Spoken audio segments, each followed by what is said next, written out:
Well, good morning, everyone. Welcome to our last session of the Personal Witnessing Seminar. We have a lovely guest this morning, Michelle Gillard, who's with us, and she's brought her family. Amelia and Liney are here in the front, and her husband Jake is in the back handing out World Mission Prayer League programs, I believe. Is that what he's handing out? Yeah. They're serving currently with the World Mission Prayer League in Minneapolis, missionaries here home now. They had been in Uganda for 3 years. About three or 4 years. Prior to that, serving with the Lutheran Church Missouri Synod, doing missions there in Kampala, in the capital city. And Michelle is a trained director of Christian outreach. That's the same degree that I had as an undergraduate from Concordia St. Paul. Some of you know Phil Johnson and Dr. Eugene Bunkowski, who have been big players in that school at Concordia St. Paul in that program. And so this morning, I asked Michelle to come and speak from a woman's perspective on witnessing as a mother and as a wife and as a person here in the Twin Cities. And so she's going to share with us this morning about that. So welcome, Michelle. Thank you.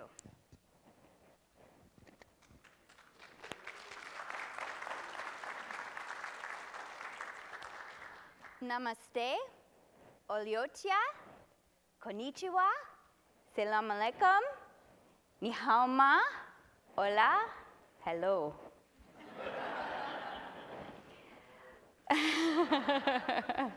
Balunji, I know that one best. Anyway, the unreached of the world have come to the Twin Cities, and I'm sure all of you have seen that. Today, I want to talk about really putting yourself out there to share Jesus with people of other cultures. Now, whenever we do something like sharing Christ, it's difficult. Sharing Christ with someone of another culture seems even more of a task. But really, I want you to think about today, what an adventure it can be and how much fun it can be. And even if it's difficult for you to be at a coffee shop and start a conversation with someone you don't know, that's difficult. Even if it's hard for you to maybe engage someone in spiritual conversations by learning how to ask really good questions, that's difficult too. Maybe it's difficult for you to even share how God's working in your own life, sharing your own story, sharing how God has answered prayers, how God's working in your family. All these things are difficult. But the Holy Spirit, of course, is with us along this whole journey. And like I said, it can be a lot of fun. I'm going to have you maybe volunteer along the way today or answer some questions for me. I heard that there's a microphone that can float around so we can all hear, because I want to participate with you as we talk about sharing Jesus with other cultures.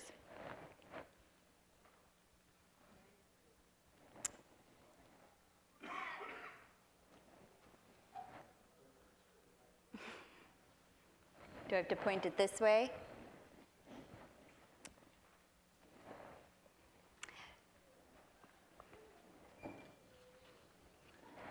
Give me just a second here.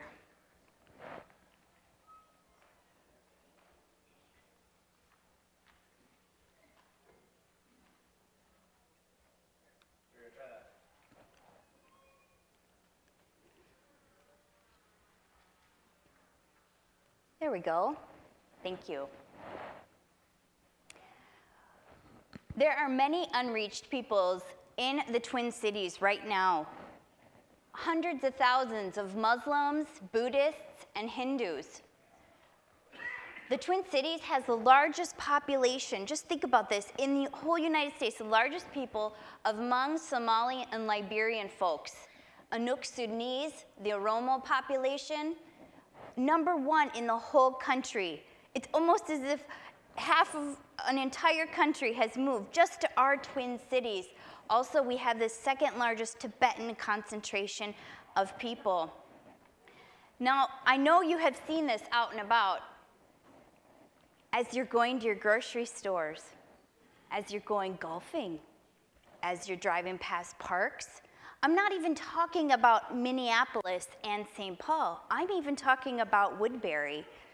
In the past 5 years, have you seen a change? have you seen the number of people from other countries in Woodbury, in the Twin Cities, growing? This is where I'd like you to turn to your neighbor right away, just for a minute, and talk about what ethnic people from other countries have you seen coming into your Twin Cities, even into your Woodbury. Maybe take 2 minutes to talk to your neighbor about that, and then we'll come together and share.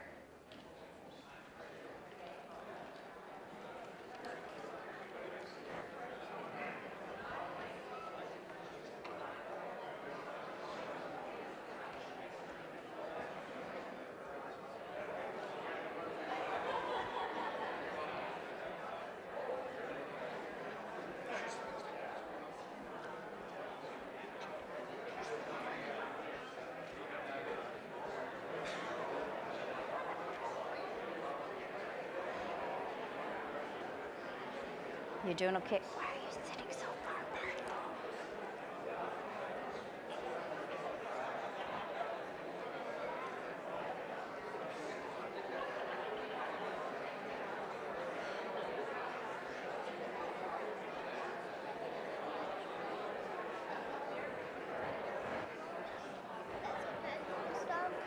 They look down at their thing a lot too. Tell Drew we need a microphone. Hurry up. Okay, let's come back together.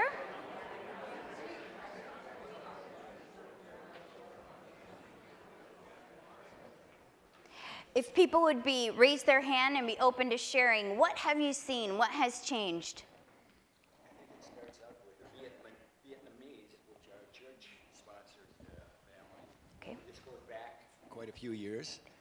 Then from there, the Hmongs that came in, and now the Somalis that this congregation has a chance to go and prepare meals and serve them over at Trinity Lutheran in Minneapolis. Okay, great. Okay. Vietnamese and some Hmong and Somalis that you've seen. Mm-hmm. We're involved with the Porch Light Ministry, and we've seen new homeowners that are non-Christian. They have said they're Hindus, and said that's fine, you know, God loves all people, you know, so they were thankful that we did stop by and greet them, so. Okay. Even in new homeowners, though. Okay, so Hindus from India who are new homeowners in the area. Anyone else? Raise your hand if you feel that you have seen a change in the past 5 years in the Twin Cities. How about here in Woodbury? Who are you seeing at the playground or at your golfing clubs? Who are you seeing at those places? I'm really curious because I don't actually know. Has it touched Woodbury? Yeah, okay. So exciting, really, if you think about it. The world has come right to our doorstep. Now, is it really that important to seek the nations? And I'm not going to spend a lot of time on this because you folks are here in Bible class faithfully and you already know the answer. This entire word from Genesis to Revelation is about God seeking the nations. He redeemed us in order that the blessing given to Abraham might come to the Gentiles through Christ Jesus. Give thanks to the Lord, make known among the nations, and you will be my witnesses. Now, this word wasn't always translated into the English language, was it? And my historic roots are Germanic. It wasn't always translated into German. Someone brought the gospel to our forebearers, the forebearers from Norway and Ireland and Sweden and Germany, a lot of the places where we typical Minnesotans feel that our roots come from. Someone brought the gospel to our ancestors, and we get to continue passing it on and sharing it. As I came back from Africa and I looked around, even in 4 years, I saw a dramatic change in the Twin Cities, that there were more and more folks moving into the suburbs especially, who are from other countries. And I said, now I'm living my comfortable existence here in the United States, And what percentage of my life am I spending in relationship with someone who doesn't know Christ, and specifically someone from another culture? And I just thought about that word percent, and it got stuck in my head. So I thought, well, let's see this month. Okay, well, I think I had a conversation with the lady who checked me out at the supermarket. That was it. And then I thought, well, then for sure, if in a month I've hardly had any conversations with someone from another culture who doesn't know Jesus, then my week or my days, they are not in percentage spent with people who don't know Christ. But I spend a whole lot of time reading, watching television, doing other fun outside activities, spending time on myself or my family. But how much of my percentage of my life am I giving to other people? And that really struck me. It really hit home and made me want to change. And I thought, you know, it doesn't have to be a huge amount of time that I have to commit. Let me start small. Let me really start small. And starting small, part of it was I homeschool my children, and so I have a big job there. I'm always with them, and so I needed to find something that would fit into our life, and also I wanted to make sure that I was living my percentage of my life in a way that reflected that I'm a real true believer, that this is my whole entire life right here. And so if this is my whole entire life, how can I teach my children or grandchildren how to be missionaries someday? And it's really easy to think about, well, being missionaries means going overseas somewhere. But how can I show them in my everyday life and in their everyday life that a percent of our life should definitely be dedicated to sharing the gospel with people who don't know him? Now began our journey.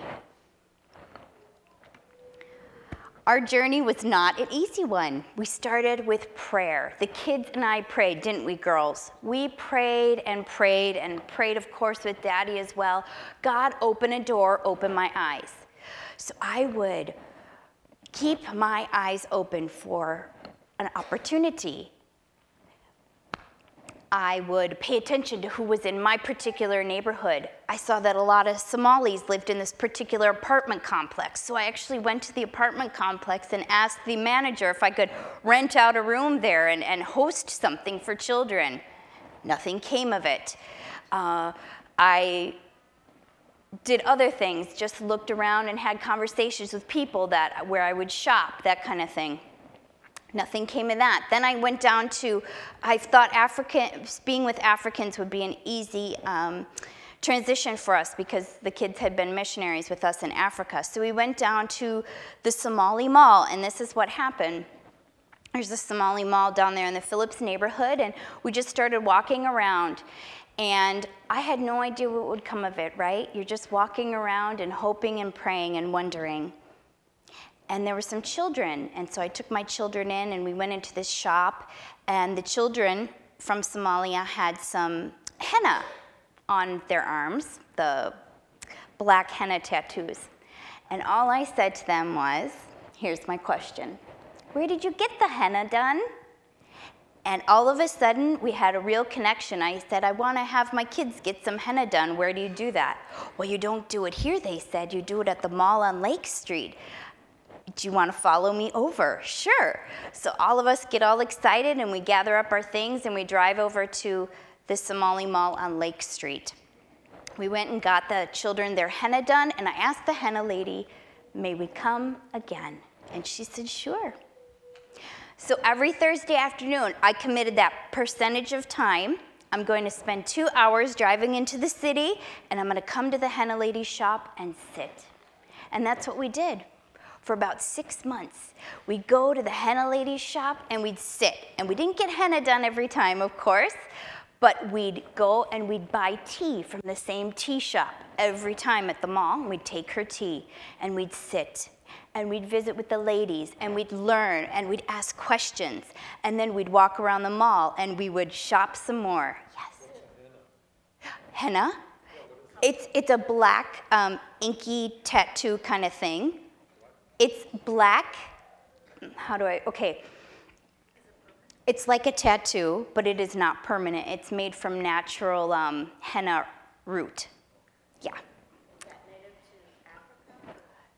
Well, we're asking about henna here. Henna is interesting, and as far as I understand it, there's kind of like a band of it that goes from parts of North and East Africa over through the Middle East to India, and it's just in that band. Even though we were in East Africa and Uganda, henna wasn't used like it is just in Somalia north of there. Must have been like a trade route or something. Of henna, it's decoration. It's just like women here wear jewelry or we would wear lipstick. It's just decoration. And it's from a root, so it's washes away after about a week, 2 weeks. It's just beautifying. Thank you for asking. It's gonna wear off. So we kept going to the shop, and I'm almost finished with this part of the story. And we got to know Katra and the other women there. But slowly by slowly, as we're praying and looking for an open door or someone, as we shopped the entire mall every single time we went and we bought something every time, we looked for an open door or someone who would be friendly and invite us into their lives. And it never happened. And Katra, the henna lady, became more and more closed in conversation to us when we would come. And so I knew it was time to go. So that was really sad for us. And I thought, what now, God? So we prayed, and now it's been a year that we've been praying, asking for just the right situation. Lord, please, we're open, you see? The openness, the open spirit. God, we're looking, we're willing. And it seems like it'd be super easy, but it isn't always easy. And we kept our eyes open. And at our church, a woman had just moved from India to the United States, and she lives in our neighborhood, and her name is Divya. And Divya came to our church, and we started to talk, and here's the next question or statement. We said, we should share a meal together sometime. And that began my second journey. So we went over and we had a meal with Divya and found out that in her apartment complex, which is 3 minutes from my house, there are 22 Hindu families, and she's the only Christian with her husband among these 20-some Hindu families. And all these folks are here for 2, 3 years, maybe 5 years, from India on contract doing work. And these Hindus are prime for hearing the gospel. They're away from their families. They are from different states, different languages, different cultures within India. And they're all getting to know one another, and they're all away from their families. And we have been able to spend time with them since last summer, going to their house weekly to every 2 weeks, depending upon the weather, and spending time eating, drinking chai, talking, and spending time with them.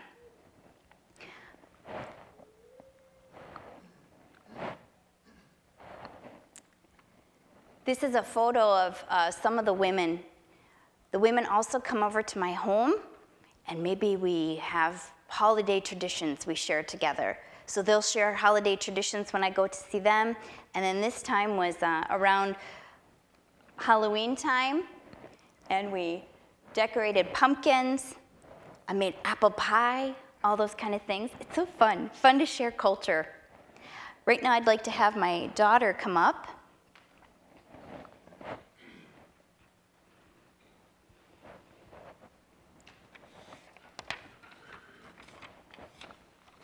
Thank you. Hi, my name is Amelia. I'm 9. I arrange games and crafts for the Indian kids we play with. The other day we were at a little Hindu girl's birthday party. She came up to my mom and asked if we had brought a game to her party. She knows that when we come, we bring something fun for her to do.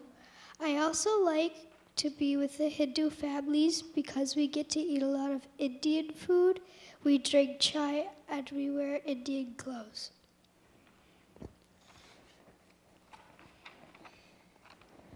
Hello, my name is Evangeline. I am 7. I help with the games and crafts. Thank you.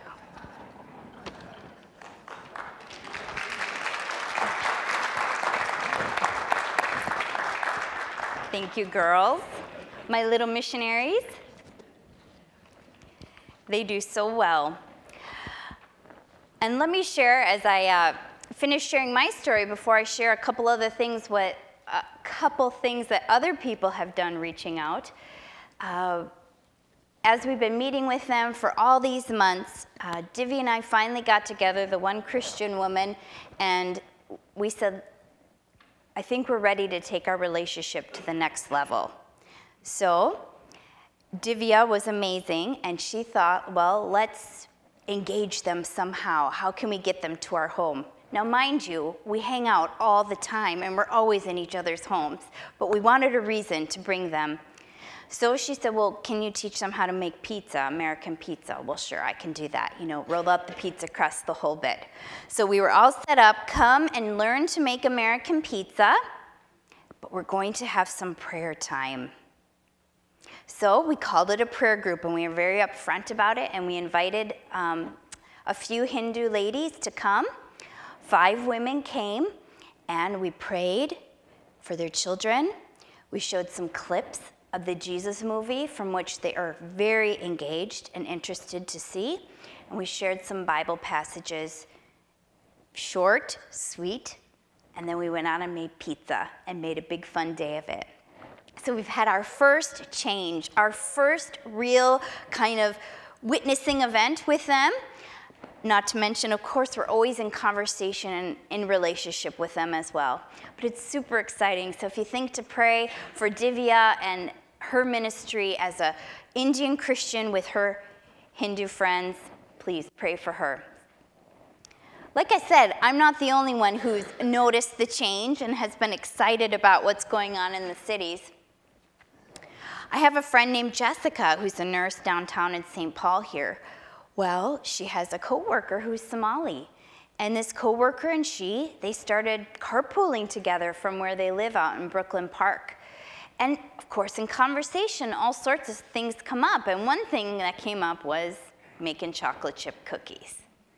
And so Jessica took that opportunity and said, well, why don't you come over to my house, bring a friend, because it's always easier, right, to invite someone to come with you so you don't feel lonely, or bring your daughter or whatever, bring a friend, come on over, and we'll make chocolate chip cookies together. Her friend took her up on that, just like that.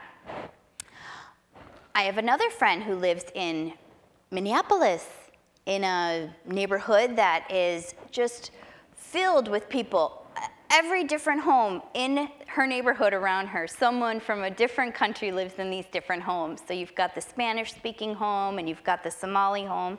And so she thought, well, why don't I just make some snacks and invite the kids to come and play in my yard. She has a nice yard, she has nice kids, and it's a safe place for them to come. And now the kids come all the time. But what a nice way to invite people right into your home. Inviting a family over for dinner.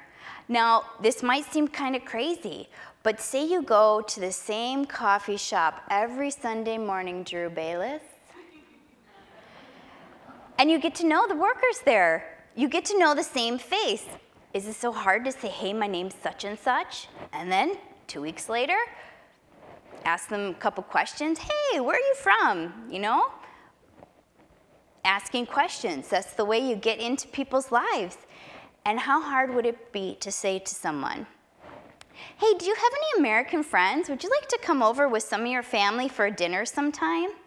And see if people take you up on it. You'll be surprised.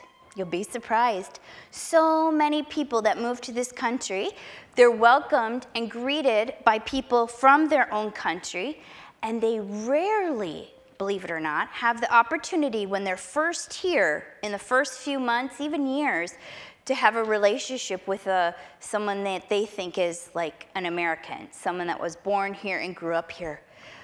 People are interested. They want to know, what TV shows do you watch? How do you decorate your home? These kind of things. What do you eat? Especially food. Cheeseburgers, pizzas, the whole bit. That is America, and people want to know about it. Also, I know a woman, and she found an opportunity to go to a retirement community where there are Somali women who are older, who grew up their entire lives in Somalia, speak this much English, and she goes and she teaches them English and dances with them and teaches them things about cooking and all sorts of stuff. There's so many opportunities out there, but you have to open your eyes and look for them. Before we move on to, I want to have you guys work through a couple scenarios. I want to share about it being a good fit. I think this is super important. I told you I drove all the way down to Minneapolis to a Somali mall every Thursday afternoon, dealt with traffic and parking and paying parking and all these things, and it did not even feel like a good fit for me then, although I was willing to do it. Now I have an opportunity right by my home. It's a good fit, it works, and it's a natural place for us to be. I think consistency is super important as well. If you feel that you want to really be open and take on this kind of adventure, this fun, okay? It's really important that you commit to it, to say, I'm not gonna let that person off the hook if they don't call me in a month. I'm gonna call them. I'm gonna keep going to their home. It is not hard to stop at somebody's house from another culture. We don't do these sorts of things. We have to call ahead and make an appointment often with someone. But for someone of another culture, they love it when you just stop in, drop by, you can send just call, hey, I'm coming over, drop off some snacks, some goodies, that kind of thing. Also, listen for people trying to connect with you, right? Sometimes there'll be someone out there at a shop or at a park who starts asking you questions, trying to connect with you. Pay attention to that. If someone's interested in you, then it will be really easy for you to begin a relationship with them. And put yourself out there. Try it. I mean, what's the worst that's gonna happen? Would you like to come over to my home for dinner, with your family? And if they say no way, okay, right? Shake it off, move on. And think about how much of a percentage of your life do you share, do you invest in another person? Just think about that, because it struck me and changed me and made me want to really reach out.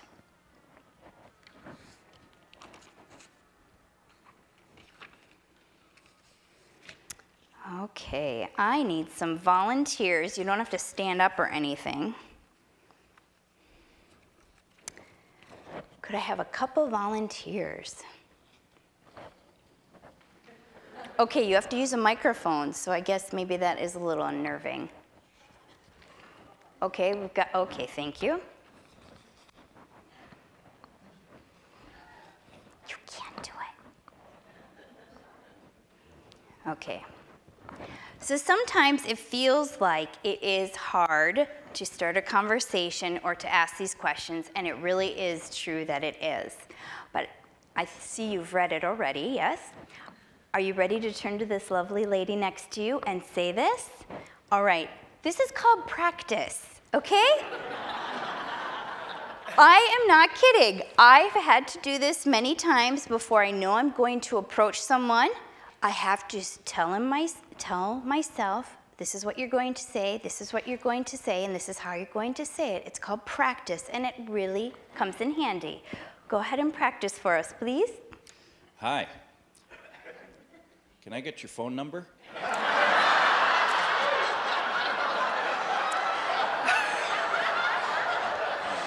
Okay. Yep. Okay. Hi. I want to tell you how I lost my cell phone for 2 days. I prayed to Jesus to help me find it. Do you know that within 5 minutes after I prayed, I found my cell phone in my coat pocket? It was so amazing. Did you know I was a follower of Jesus? Thank you. Now, was that so hard? No. Yeah, joker. We've got a joker. So that was the example of just sharing a personal story of how God is working in your life. Just one small thing with one question to end. Any other volunteers? Way in the back.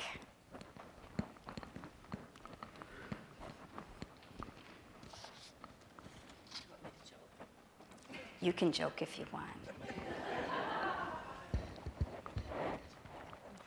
Hello.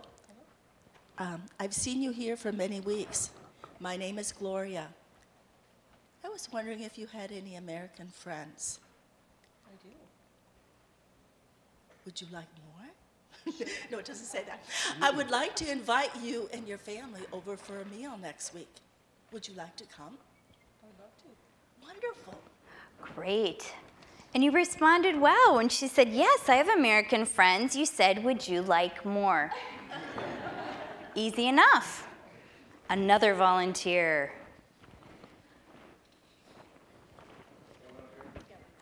Okay.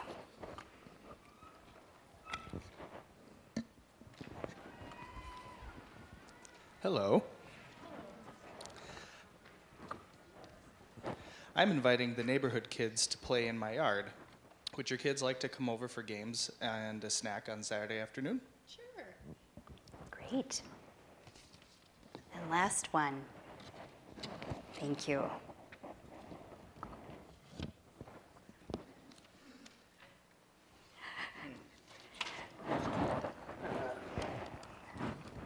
Thanks. Hello. Would you like to come over sometime and make American chocolate chip cookies with me? You would be welcome as a friend. That sounds like fun. Great. Do you have something else you'd like to say? So these are real examples you can use. These are real, simple questions that you can share with people you don't know at all. Of course, introduce yourself first and ask their name. But it's kind of exciting, isn't it? Just think what you could do and become part of a life of someone who doesn't know Jesus, of these unreached people groups while they're here. Like I said, some are here for such a short time. Now, I'd like for you to not just turn to the person next to you, but if you could make a bit bigger of a group, so it's not just the person that you live with and spend every day with, and answer these questions. Who do you run across from a different culture in your daily life? Who could you invite to your home? Where could you go to start being a friend to a non-Christian from another culture? This is what I'm really excited about. I cannot wait to hear your answers. So please take some time now. We're going to take a good chunk of time to discuss these questions and then share with the larger group.